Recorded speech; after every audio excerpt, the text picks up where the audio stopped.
I'm Anna Gordon with The Art of the Story. Here we go. Arnold! Hey, Arnold!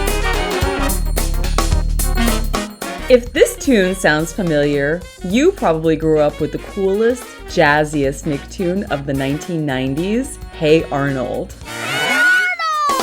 I recently sat down with creator Craig Bartlett and composer Jim Lang to talk about the jazz-soaked sound that defined the show. I really got more into jazz in my 20s. I realized once I kind of got out of the house and got out on my own and started actually actively collecting music, and wasn't just under the influence of our tiny record player and my two older sisters who had great musical taste. I can remember my sister bringing home Sly and the Family Stone's greatest hits, and I played the vinyl off of that one. Even the Arnold Pilot, we have we do a little James Brown knockoff because we couldn't license anything, and we couldn't get, we got a James Brown sound-alike. I really deeply got into him for a while there. My dad liked jazz, and there was some jazz vinyl in the house. Oscar Peterson, he was a huge Oscar Peterson fan, so I listened to a ton of Oscar Peterson. And really, the seminal piece of music for me, the thing that really turned the lights on, was Rhapsody in Blue, which I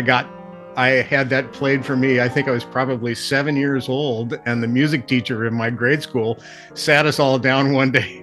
And, you talk about the top of your head blowing off. It's like, that's amazing. And I went home, and there was an LP of Rhapsody in Blue, and I snagged that record. I took it upstairs and I put it on my Hopalong Cassidy record player and played it over and over and over until I'm sure there was absolutely no vinyl left on the surface of the record.